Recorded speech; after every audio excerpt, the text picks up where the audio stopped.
Now, coming to you from the Pensado Media Center, powered by Westlake Pro. How audio is utilized in film and TV and the studio business. You will hear from 5 of the very best. The Blackbird Foundational Sweepstakes is in week 1. Details coming up. PA3 in full development. Let's go. You're at the place. It's Pensado's place. Yeah.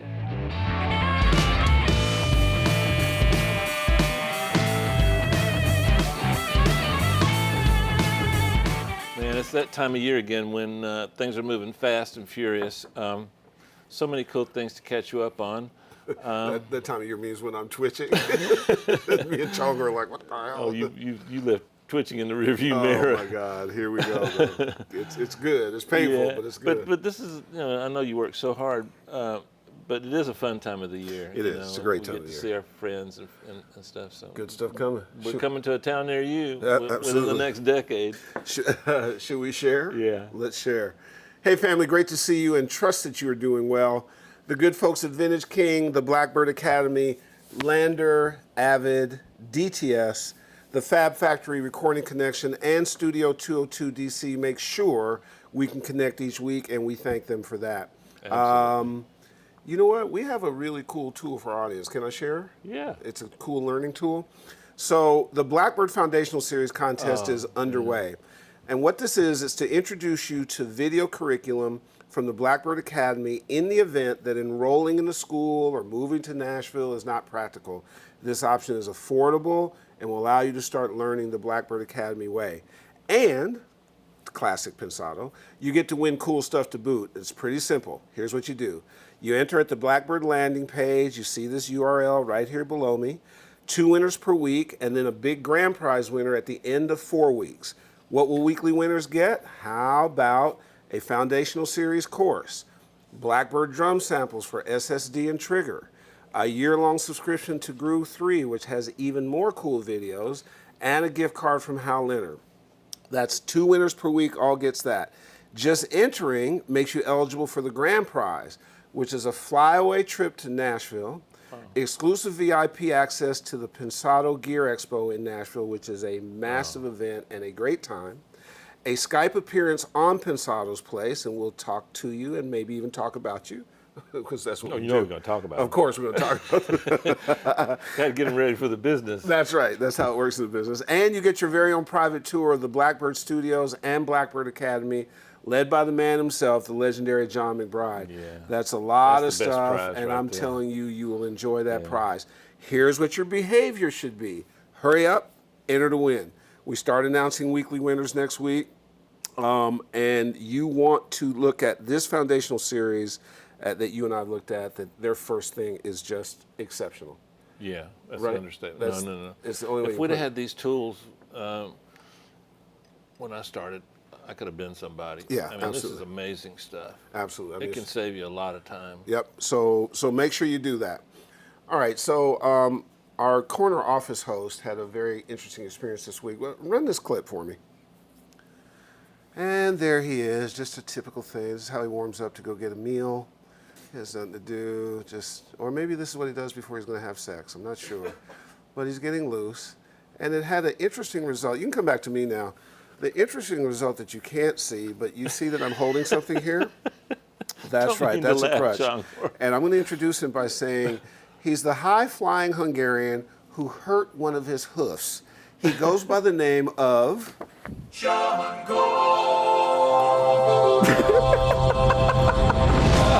Hold up. I thought that was like a repeating gift. Every one of those was different. I just that's realized it. that. That's amazing, Changor. Thank you. And that's why he now is limping. Okay, hurt hoofer. I feel for you. You've been limping around the house. We've both been limping. We actually went to an event with another friend of ours whose knee was bad, and we looked like the Iwo Jima. We were all limping out of there. It was awful. It was awful. Yeah. The Flicks panel, this for this show, I thought was one of the better shows. Did that panel have anything that would work for people your age? Was there stuff for you to learn from? 100%. I mean, you got to see a side of the industry that most people that are my age don't get to go into right away. They maybe have to work up. They're not in the actual dub stage, and they shared so much information that you would only know being in the room. It was just a gold mine. I learned something too. Well, I did too. I think it's going to be a great show. All right, and you're going to heal. We're going to keep track of your healing and your athletic endeavors as well. There'll be a new video next week. Because I'm about to fall over this clutch underneath me. Another thing, guys, Pensado Awards 3 is revving up. Attendees are flocking to pensadoawards.com to get good seats, go early, get up front, good stuff. DJ Ali, you know, is hosting. CLA is hosting. Gavin Lurson is hosting. We're going to announce a couple more after July 4th. A lot of super cool folks are coming to present. A lot of super cool folks are coming to perform. It's August 20th at the Sony Movie Lot, a night where the stars gather underneath the stars. We're going to have VIP stuff beforehand for you. We're going to have the big show, and then afterwards, head to the Into the Lair Lounge. We're going to have a chill out. You're going to meet and greet with the winners and presenters. We're going to have a couple special drinks, the Manny American and the Dave Pensado, and there's, oh, don't worry, let me get finished. It's going to be stuff. Everybody rock star it up, please, and looking cool. Ladies, you know that please grace us with your presence. You have an important place in audio, and it's so important to all of our live events, and especially this one. If it is a whole room of really dressed up guys, it's going to be really boring. So we want you to be there. You know we want you there. Head to pensadoawards.com, sign up. We want to see you there. Dave and I want to see you all. As we talked about with Chongor, out of a great day at Gear Expo, you and I both said we thought the Flicks panel was really extraordinary. Yeah, there were a million moments that were great. That probably for me, I know the least about that world. So I found it fascinating that I actually learned a lot of cool things, so I can throw some terms around that makes JD think I know what I'm doing. Well, the thing that I think is important for our audience to know is all these guys start out as music engineers. Yeah. They don't go just into film and television. They learn that craft first, and then they can expand into something else. So, look, without further ado, here's part 2 of Gear Expo Los Angeles, the Flicks panel.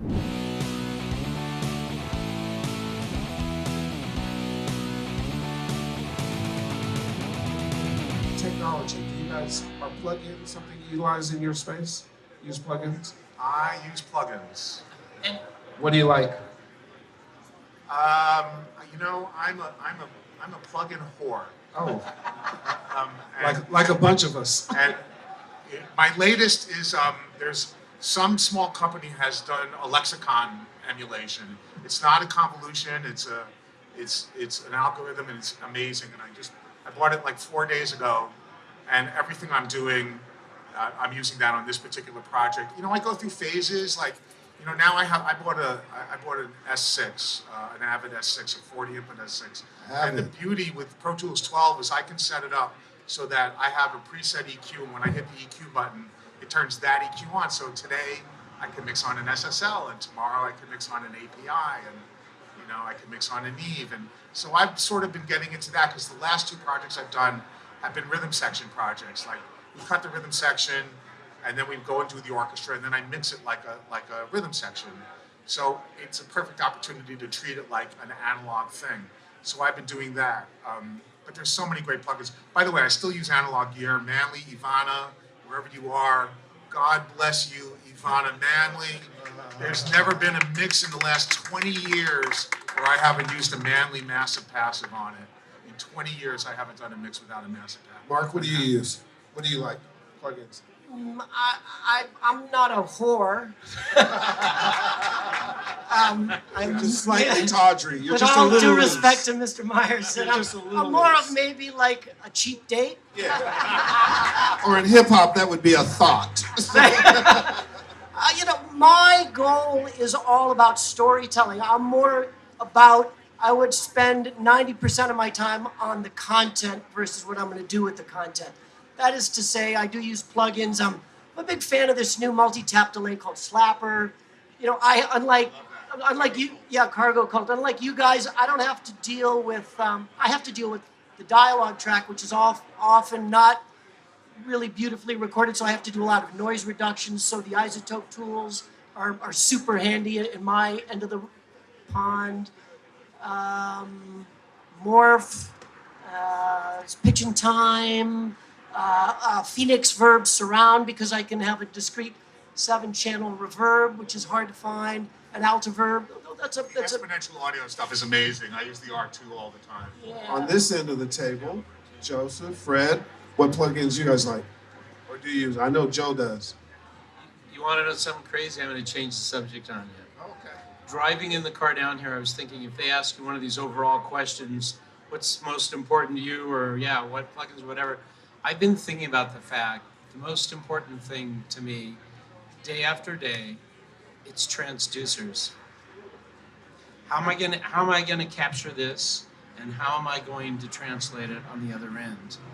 And I love plugins, and I love a new plugin every day, and I love to get out of bed and get to play with the new plugin. And I love getting a phone call from somebody at 4 o'clock in the afternoon, I got a new plugin. And I do that all the time. But the thing that I worry about at the end of the day is I'm constantly worried about, what about this microphone? Who's building a new one of that? What about the vintage one of that? I know this other guy over here can modify that, and what space am I in with that, on what source? And then I'm always worried about the other end. I'm going to change my monitors again. I'm going to change my monitor amps again. Or wait, I need these 3 monitors. I'm constantly thinking about the translation. So, Brilliant. throwing that out there for you guys That's to great. That's respond great. to. Fred, in your space. For me, I'm kind of the opposite. I've been gearing more towards analog. So I would say a good, and I would second what Alan said, that, 3 years, every mix of mine has gone through the Verimute from Manley. When I got that piece, I had to break out the credit card. It's like, okay, I'm not taking this off my mix bus. But for what Carson does, and for all the kind of the artists that they book, and aesthetically, it's more of a selling point to know that they're going to be getting a vintage 1176 on the vocal, or my gate stay level. And so I haven't been investing into plugins. I've actually been investing in hardware and creating a hybrid, and now I'm saving up for an old 4K SSL to kind of bring that element into not only my world, but Carson's world. So a little bit of the opposite. It's also because my computer is just dead set in iOS 10.7 with version 10. It's like I can't really play with the new toys plugin wise, so I've just put my money into hardware. Candace, let me ask you guys this. In this particular space, film and television, which I know is very broad, are there a lot of women in it? Do you see a lot of women in it? Should there be? Candace, what do you guys see? Is it tilted one way or the other? I'd like to address this.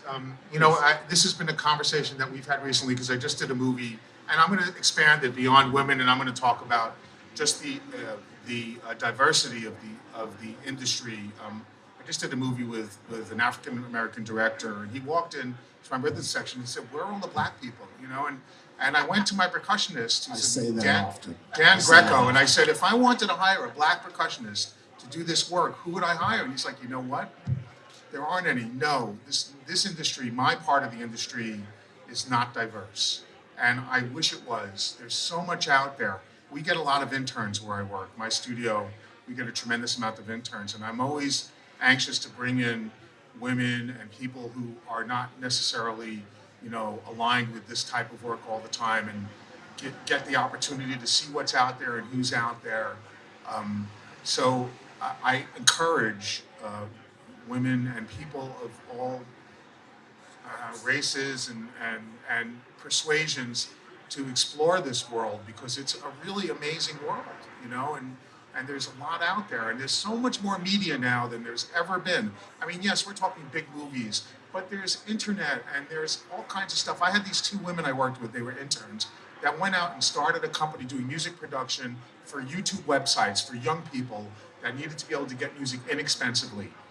And they made their money on the back end, and they have a business, and it's a working business, and they're not making a ton of dough yet, but they're getting started. So it's out there. There's a ton of stuff out there right now to do in music for media. Well, I actually started as an engineer, and I have 3 older brothers that are engineers. Started as an engineer. And then the first time I heard your mix, I said, I'm never going to be that good. So I just can't, I just gave up. That happened to me too. No. And I was going to ask Dave, how could you have been looking up to Alan when Alan's younger than you? But that's another story. I think I love Candace. I speak at a lot of schools, and I see some girls out there in the audience. It's a male-dominated field at this point. Engineering tends to be, both in post and in music. We have fingers, we have ears, we can hear higher frequencies, we got smaller hands, generally speaking. So I don't know why there isn't more women. I have to say that as a manager, I've been a manager for a long time, and I haven't had a lot of success with my female engineers. I've only had a few, and I think that the thing would be, you got to be able to hang in the locker room environment, and you have to have a thick skin. That's true of the men as well. I mean, you have to have a thick skin, and you have to know your strengths, and you have to focus on the task at hand and not get caught up in I'm a girl or this, that, and the other. The bottom line is you have to serve the music, and you have to do your job. You have to just figure out what it is that you're good at, whether it's music for records or music for television or whatever that is, and don't let anybody stand in your way, and just keep going, because if you're good, the cream rises to the top is a true statement for sure. If you're good at what you do, it won't matter what you're wearing. I will say, if you're a female in engineering, dress appropriately in the control room. Control room environment is a cloistered private environment, and you don't need to be distracting anybody, however awesome you are, with your low-cut dress and your tight short pants. That's my opinion on that. Yeah, a herb session might be a little bit different, but we'll talk about that. Probably, I don't mix. I mix other stuff. But anyway, Fred, you were going to say something. The one thing that I wanted to piggyback, this is kind of going a little bit off on a tangent, but if you were to look at this past year's Grammy Rock category and look at the female-driven artists, there was more female-driven artists in rock, which tends to be male-centric. So take a look at that. Women rock harder these days. So. Yes, if you're a female engineer, find a female I don't know musician if women rock harder. and stick to it. Women have been rocking pretty hard Well, for sure. many years. But it's an interesting years. metric to look at. Look at this past year's rock category. What do you think about this Carol concept? Kay, What do you think about this concept? Yeah, exactly. Carol Kay was rocking it forever, right? But if you're a young woman and you're going into engineering, there's a concept. Attach yourself to female artists. Whatever works. However you can best get to your goal, whatever that goal is. Two of the most successful re-recording mixers in the business are women. Maybe even more. Anna, and we have Annalie? No, who are you thinking? the ones I did Dark Knight with. What's her name? That other woman. From Skywalker. The other one. Yeah, from Skywalker. The one with breasts. Oh no, I just. I'm like blanking on your name. I am too. We're both blinking on the name, and we both know it. See, they don't We're even both going to remember wake up at names. 3 a.m. with this name in our mind. But Anna Belmer is one of the best Matt mixers in the Robinson. business. Yeah, Academy Matt Award winning, Academy Award nominated mixer, and she sits there and she does. She's fantastic. Multi-Oscar winning, nominated. Multi-Oscar. Yeah. By the way, one of my first mentors was a woman who went on to teach at Berkeley, Leanne Unger, who was Leonard Cohen's engineer and Laurie Anderson's engineer. And she was one of my main mentors in this business. I don't think I'd be in the business without her. So not just, we're not done, but the idea is diversity. When there is none, that's oftentimes Laura a place to go. Hirschberg. Laura Hirschberg. There we go. Diversity, when there is none, is oftentimes a place to go get it. And diversity doesn't mean that you have to be a minority. It just means you're bringing a different point of view. Could be whatever it is. Gender, there's opportunities in gender to go places. I would say that for those people in this space, all of you guys who are working consistently, the living is pretty good. A decent money is made in terms of that, correct? It's always a fight, but it's, All right, so Look, it's better, as I always say to my son, the two most important words in the English language are intellectual property. That's something that we don't get a lot of in this business, but we make a good living. We do okay. My father says you make a nice sandwich. so if you're not getting to the point where you're mixing Imagine Dragons, you're not getting to the point where you're mixing Nicki Minaj or something, those audio skills can sometimes be converted based on your passion and how much you want to learn to other areas. And you can make contributions in other places. And you can bring things to the table. And one of the things Alan said, Dave and I do this with his career, there's all kinds of places where business is going on. It's not just the big projects.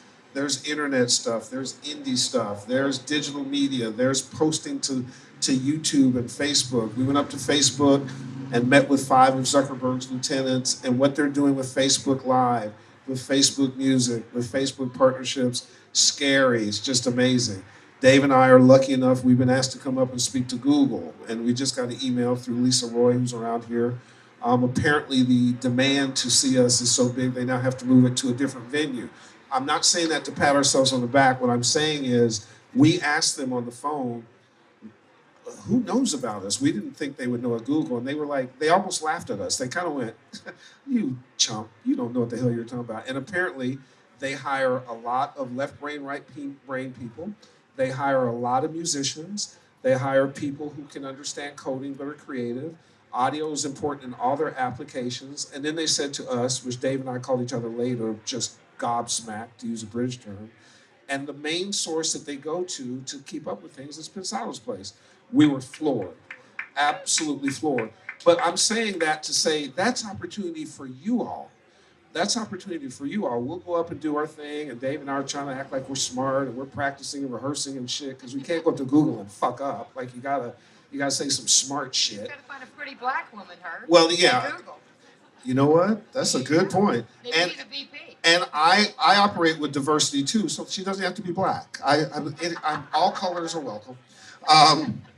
That said, so the point I'm making is that what these guys are saying, not even Dave and I are saying, is the space is opportunistic. It's open for some things. There's a lot of stuff going on. If you wanted to get in this space, let me go around the table. And what advice would you give folks who would like to try two things? One, who would like to get in the business, and do you guys mentor and do you keep a lookout for talent?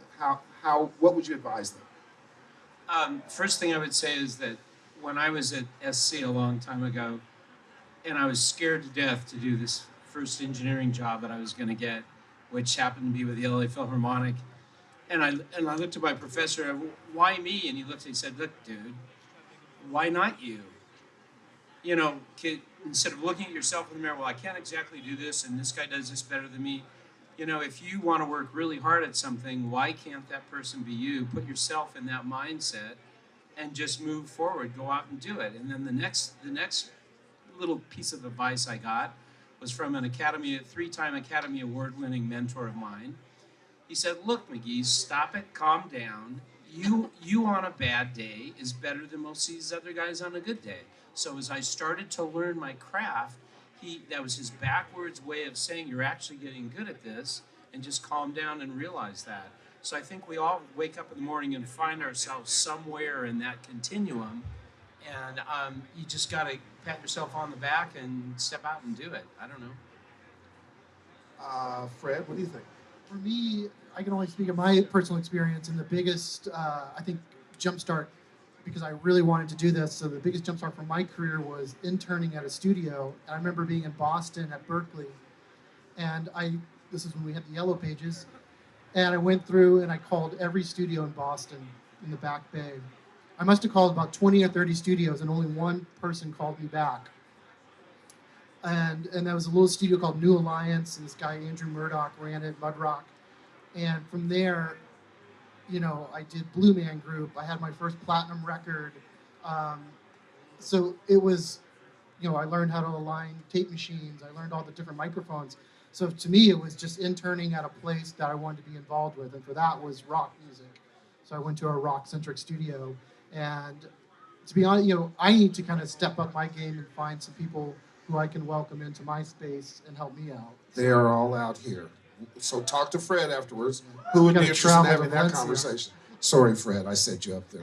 And the way you get that job is you bring a new computer with our better version of Pro Tools into Fred's office, and then you get the job. Help with the forecast. I was wondering how you guys, Thank you, guys. and I use this term loosely, ladies,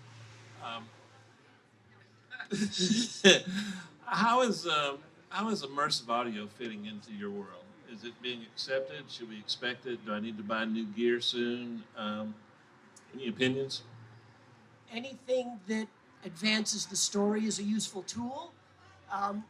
Arguably, the goal of a motion picture, and I can only speak from a motion picture, not music recording, is for you as the audience to suspend disbelief. The way you suspend disbelief is to actually believe that the motion picture is occurring. Anything, and this includes immersive audio, that encourages you to release that skepticism about the artifice of filmmaking is a valuable tool. So therefore, if you know how to use immersive audio, it is an absolutely essential tool in filmmaking becoming successful. So for us, I mean, more speakers, more holophonic, anything that induces the audience to believe that what they're seeing and hearing actually happened is useful.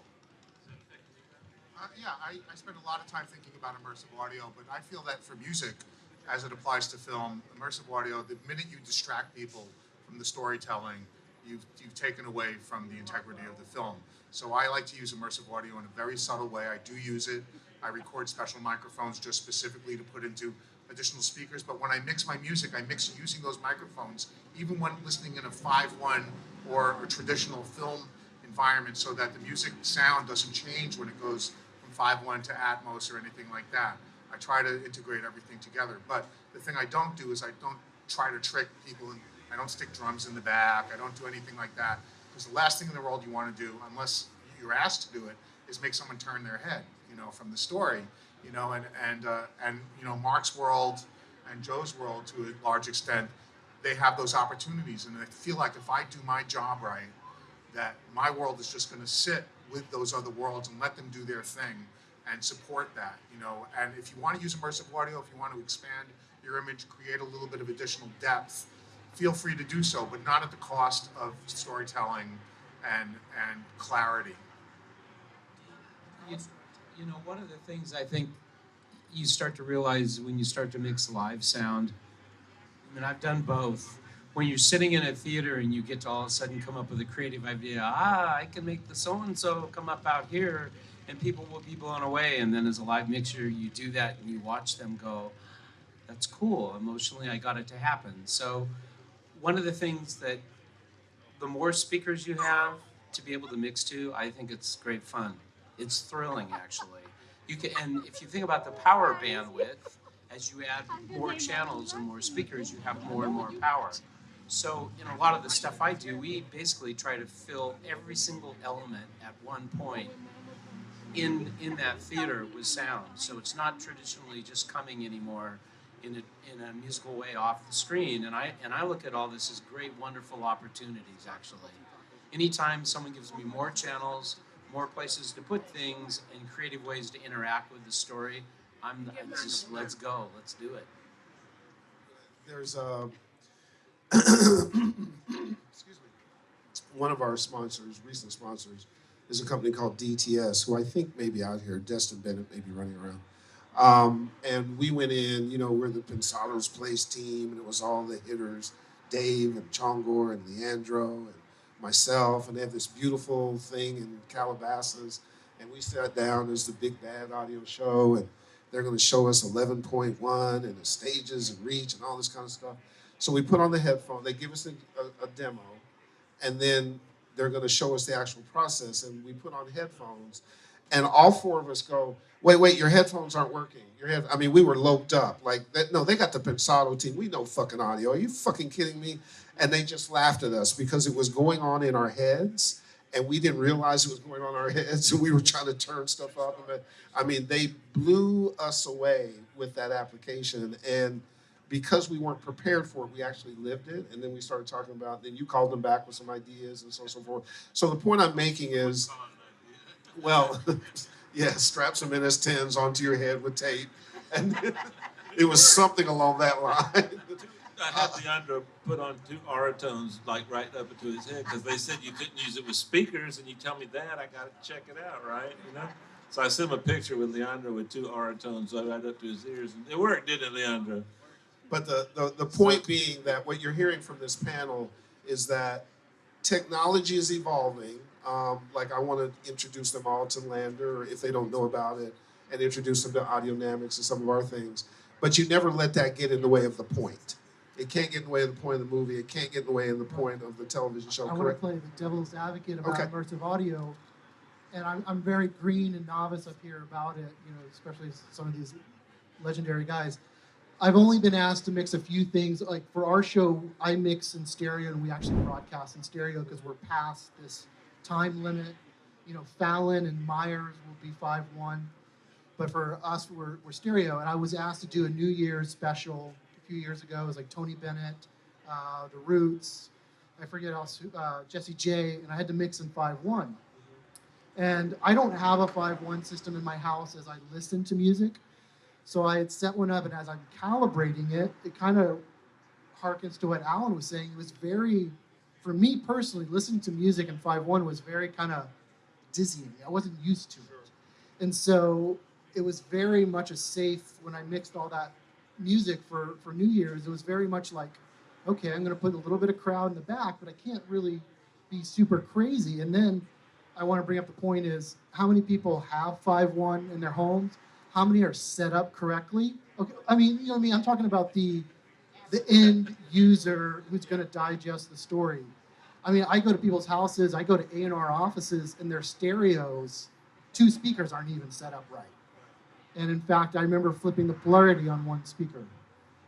So that's the other issue about immersive audio is how is the end marketplace digesting this stuff? Like, it might sound fantastic to us and it's really exciting, but you know, does it serve the story and what's the end market like? Well, to your point, 2 quick ones. I think the first time we did an immersive thing was with Sennheiser or something. And I remember as I was going through the experience, I just got vertigo. Like, I was holding onto the table going, I might jump off this cliff and go after that sound. Oh wait, the fireplace is behind me. And you know, like, it was a moment in time that was cool, but not necessarily the way I wanted to live. And it's got to get in people's hands and used in proper proportion. Yeah, and I think movie theaters, especially with Atmos and all this stuff, it's way more geared. But as far as broadcast television, I feel like it was tough. A format that became a marketing ploy. Like, now we broadcast in digital in 5.1, and I don't know if it ever really took off. Well, the second point, the second point is when we went up to Facebook, I was talking to the Facebook virtual reality people, the guy who oversaw it. And he said, you know, audio is really important. We were talking that conversation. I said, well, part of it scares me. And he said, why? And he said, because you can use virtual reality to torture people. Like, if somebody got hold of virtual reality and tied you up and programmed something and put it on and you couldn't take it off and they just wanted to fuck with you, you could lose your mind. Literally, they can go that deep. And he said, you know, it's an area of concern for us. Not very many people notice it that way. And I said, because it all seems wonderful and light right now. But let that fall in the wrong hands. If you're a prisoner and somebody said, strap this on, you're going to be there for 72 hours, you could be bonkers after 16. So anyways, I'm just saying, all this, now that we've depressed the whole place, we want to go out and kill people. ISIS is out in the truck. They have some goggles for you. No, just kidding. I could lose my mind if you tied me up with some stereo of some really bad music, though. That's true. That's true. So, and you know, tying people up sometimes is a good thing. But anyways. So here's a perfect opportunity to turn a liability into an opportunity. Yes, immersive audio in home theaters is a risk because you don't know how the theater is set up. As a matter of fact, my philosophy is anything that for home theater, I avoid using channels that I'm not sure how they're going to be set up. For example, in the subwoofer, I only put things that if they don't play back properly aren't going to change the value of the mix. So I don't have my basses going down there. I don't lean on the subwoofer to have my full low end. But here's where it becomes an opportunity, because what it does in a time when the concept of a theater-going experience is becoming less and less, because so much media is available at home, it gives the user an opportunity to go to a theater and hear something special, a movie in Atmos, and what a difference it makes. And I'm not going to blow smoke up this guy's ass, but if you want to hear what good Atmos sounds like, listen to Fury Road.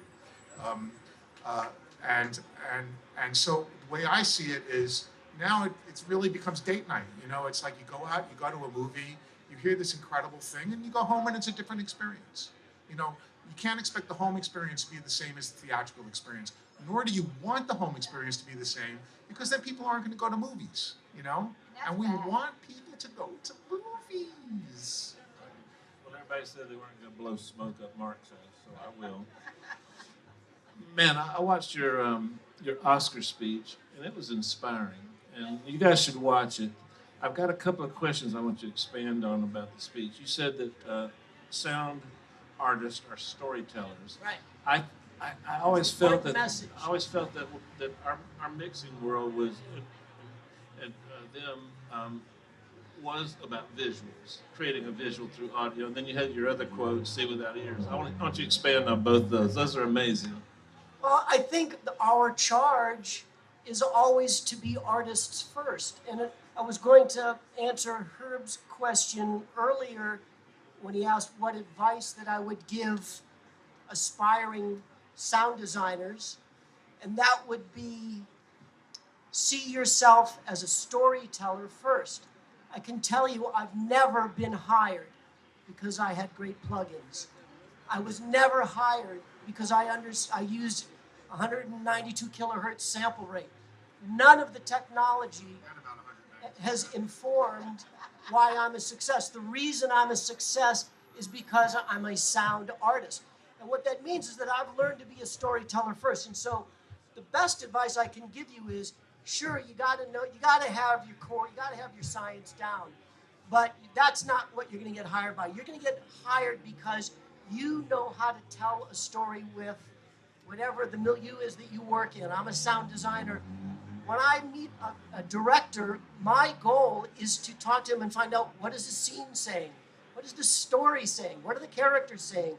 I want to delve into the very kinds of things that the screenwriter and the actor probably have to live and die by first. And to that end, I always recommend take an acting class, take an improv comedy class, take a writing class, learn to understand the dynamics of storytelling. The minute you understand that, the rest of it is easy. The creation part, the art part comes easy because the creative part has already been solved. So it's all, for me, it's all about story. That's what I do, is I tell stories with sound. There's no reason for a sound or an instrument to live in a mix if it isn't achieving the final objective. So I don't want to hear a sound in a mix if it isn't furthering the story somehow. And then Dave, what was the second? It doesn't matter. That was great. You know what, Mark?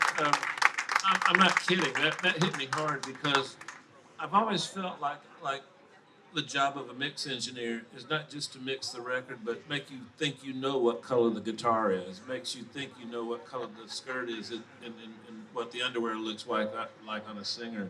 It should give you visual images, and then the mix, the space that we put it all in, has to create an image. I'm sitting next to the master. He's being quiet. I don't know why, but I got all that from him. So Wondering why you and Herb are so horny. It was him I was visualizing. Just hit it. But I think that beyond what we're saying too, what you're hearing is there's an opportunity in some of these newer technologies. You know what I'm saying? So, and Herb has said this several times today, and I think if you don't carry anything else home with you, is to look for opportunities in new areas first, and then work your way backwards. When I first started engineering, I wanted to be a producer and an artist, and nobody would hire me to do either one. Had a couple of #1 records, and now everybody wants me to do everything. So it's something about music. When you master one thing, you've mastered everything. And I think it has to do with approaching it the way Mark says, because he doesn't try it from a technical standpoint. He does it from the way he described it, which I can't do. So I think that was the headline today. I want to react to something that Alan said earlier, and I think this is really, it's a shame that guys like you and I that you end up too far late in the process, because in the truly organic world of the creation of the soundtrack, and we're all collaborators in the soundtrack, he and I should have been talking about that low-end sound long before we got to a final mix where it became a wrestling match about who's low-end. The collaboration part cannot be overemphasized. And what I try to do almost every time when the opportunity avails itself is I try to get as close to a final sound effects dub as I can get to mix against. And I always mix against dialogue. You know, for me, dialogue is a lead vocal. You know, my music doesn't mean anything if it can't sit there and do its job with the dialogue and effects. It doesn't mean anything. I mean, it could be the greatest music in the world, and it's completely meaningless if it doesn't work, if it doesn't play well with others. So I think about dialogue as my lead vocal, especially on a dialogue-driven movie. You know, Mad Max is a different kind of environment, but when you have a movie where it's important what they're saying and the relationships on the screen are important and the sound effects are important, I try to get that. And I do a lot of action movies, so I try at my hardest to get as much advanced information as I can get. What is the low end sitting? How is it going to be mixed? How are they spreading it out to the surrounds and stuff like that? So you know, all that information is good. Information is great. So let me ask this question. So Joe, in Dave's example, he can take certain things and use how he listens and call. In your and Mark and Alan's case, and maybe Fred as well too, you're serving a master already. It may not be about making it distinctive. It's about serving and getting to the point of either the character, the script, or the director's vision, or so on and so forth. So sometimes standing out is not standing out and making it serve the story. I'm just sitting here blown away, still thinking about 1 to 3K. I'm still thinking about the things you said. It's amazing, Dave. Seriously. I could have been wrong. I'm so, but yeah, what we have to do, it's just such a huge team, and we have to know precisely when we can offer something. I think the bigger the team gets, the more often you're quiet until you can really offer up what's needed at that moment. I think the thing for me that might make me stand out sometimes over other people to offer that extra something is that I will try to get to know that director and try, because I'm thinking, why did they just make that decision? I don't even understand that decision. So I better figure out why are they making these decisions and where are they going so I can get there with them rather than just constantly responding to directives I've been given. So if I can, the same thing with the music team I'm with, and also how to know when you step in at a given moment with a solution. And I remember when I was first on dubbing stages, I was silent. I was so paranoid. I'm on a stage that's like $15,000 to $25,000 a day is the studio we're sitting in. And the first thing it's the dummy thing. I don't want to be the one with a mistake. Right. That's your first thing you're worried about. Right. But after a while, it took me a couple years where I even could speak. And then I felt that I maybe knew enough to be able to say, okay, why don't we try the so-and-so? But anyway, so I think that experience is what gave me the perspective to be able to find the things that I had in my bag of tricks at that moment that were different and creative. And I think that in the end, I go right back to where Mark is talking about. I don't think I really got good at my job until I started worrying about the story in the beginning. And looking at the big picture. So, 1 second I'm totally paranoid that all my stims are clean, I've done this and I've done that, and all the technical things. But the next second I have to be able to jump right back, look at the big picture and the story itself, and not get stuck down in the minutia of all of the details of my job. Hope you enjoyed that. That's a lot of information. DP, take us home. Man, we had so much fun. I really want you guys to make an effort to be at all our live events, or at least 1 or 2 a year. You'll learn so much. We do. See you next time. Pensado Awards 3.